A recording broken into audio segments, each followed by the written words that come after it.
From our world headquarters in New York, Bloomberg surveillance, futures up 5, Dow futures up 30, off the economic data. Not much change at all off of personal income and personal spending. We get personal optimism with Traxis Partners, Barton Biggs. Barton, good morning. Good morning, Tom. Do you maintain this enthusiasm? You called it right out of March, still on board. You've been optimistic about equities in the U.S. and in Asia. Are you still there as we go into September? Yes, I am. You want me to go into detail? Yeah, I'd like you to go into we detail. love details. That's what we like. That's what we like from Barton Biggs is detail. What is the detail that continues the enthusiasm?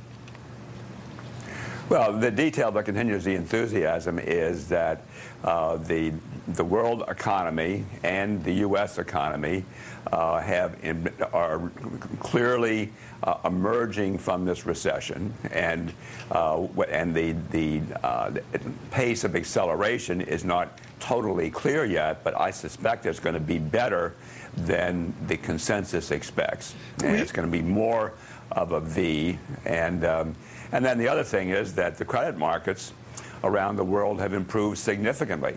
So in many ways, we're back to a world comparable to the world we were in pre the collapse of Lehman. And that wasn't.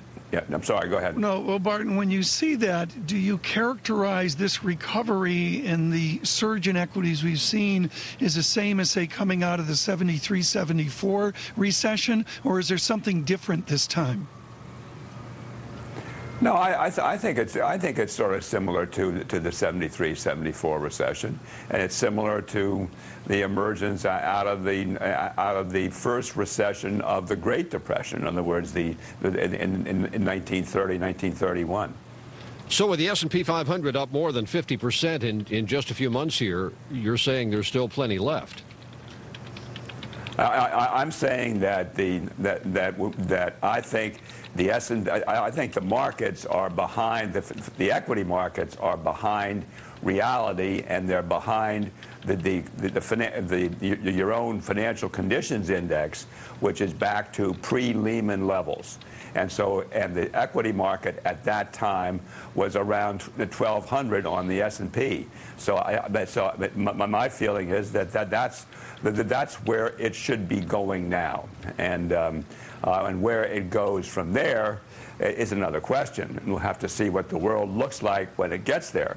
But there are some very encouraging signs out there, including the fact that American companies have done, and companies around the world for that matter, have done a remarkable job of cutting costs and reducing overhead as we went into this collapse. And so as a result, it's beginning to look as though the sustainable ROE for the S&P is more like 14.5%, maybe even 15%.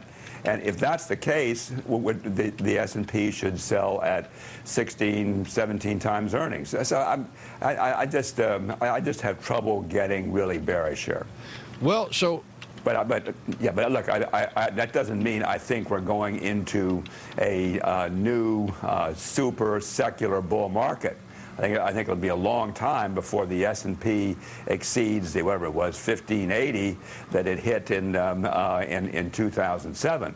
But should we be at 1,020? No, I don't think we should. So that's what we saw from second quarter earnings. Everybody's lean and mean. They're making profits off cost cutting, not so much from sales. But don't sales have to pick up at some point? And where do you see that point?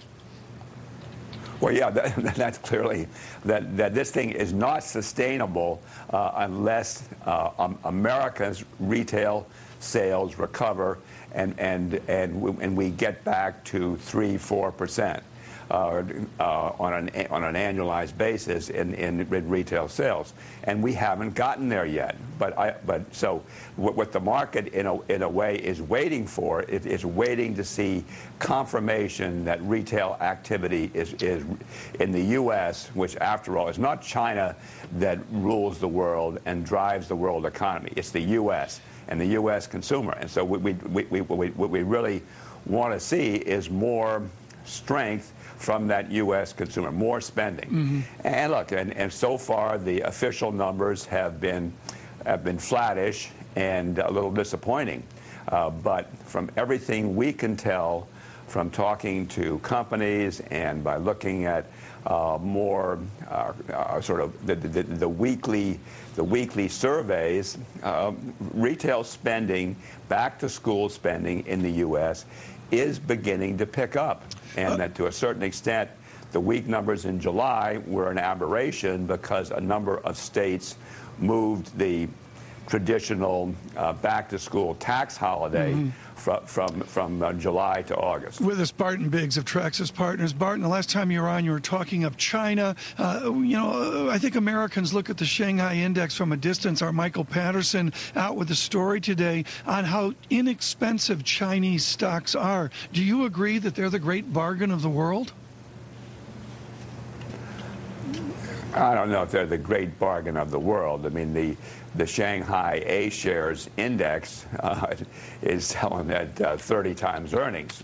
And is China a high-growth economy? Yeah, but 30 times earnings gets a little rich. Now the big Chinese H-shares that are listed in Hong Kong are selling at more like 12, 13 times earnings, and I think they are pretty cheap and they are good value. But clearly one thing that is plaguing investors here is the continuing weakness in this Chinese A-shares index, and because investors are concerned that they've heard all this talk about the A-shares being a huge bubble, and that the bubble is bursting, and the Chinese economy is not healthy, and so on. I don't agree with that. I mean, I think the A-shares got ahead of themselves and are in a correction. I hate to use a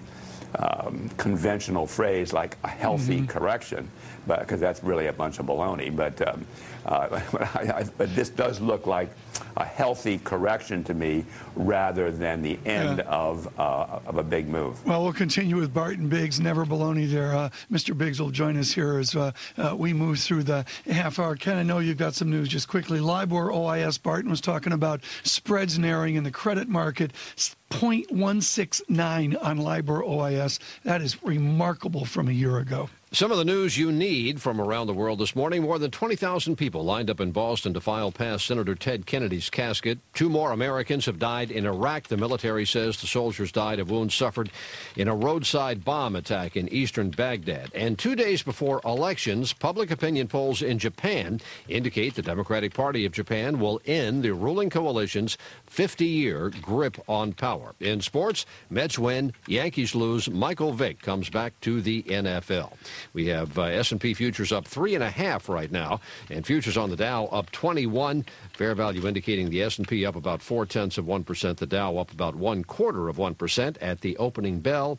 In 45 minutes, Tom. And Ken, I just sent out on Twitter here a great note from Barton Biggs. His idea of it being baloney, this caution that's out there is baloney. He's looking at it as a constructively healthy correction. Sent that out to Howard and the crew at StockTwits as well. You can see us at TomKeen_. You can see Ken Pruitt, even myself, at Bloomberg Surveillance. We're out on Facebook. Futures up 4 from New York. It's Bloomberg Surveillance. Barton Biggs of Traxis Partners. Barton, Tom Brown, ex-DLJ, was in here, bankstocks.com, recently talking about the huge amount of liquidity going to the banks, the cash they're going to have. Are the banks a buy, and what are they going to do with all that cash 1, 2, 3 years down the road? I don't have a strong feeling on the banks. I mean, I can make a case that there might be a short-term buy because of the improvement in the housing market, but basically the banks are tech in 2003. Where this tech was the big bubble group. The banks were the big bubble group this time, and the big bubble group got busted, and it had big percentage rallies. But basically, tech has been dead money for the last 7-8 years. I like how you I put. think the banks are going to. What's the next bubble that we can climb on board? If tech was the old bubble and banks the new bubble, what's going to be the bubble we can enjoy out 5, 6, 8 years? Is it capital goods? Well, Is it? No, look, I think the bubble is going to be the emerging markets, and because everybody is so conscious of bubbles now, the people that see bubbles everywhere are already claiming that the emerging markets are a bubble and that the Chinese A shares are a bubble, and so in a world with excess liquidity, it is prone to bubbles, but we're going to have a lot of mini bubbles as the next really big bubble develops. But maybe it's too simplistic. But I think the growth in the world is going to be in the developing countries, and that their stock markets are going to be the place to be. Well, Barton, I noticed before. And so that's going to be the bubble. I noticed before we went on, you were reading the Wall Street Journal, like we all do this time of day, and there's a big story on the front page that says banks on sick list, top 400. That's not the kind of thing that makes you nervous about the whole market?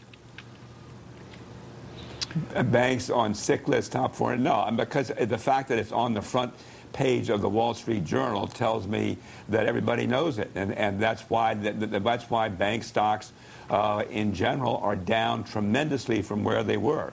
So what's on the front page of the Wall Street Journal has already been discounted.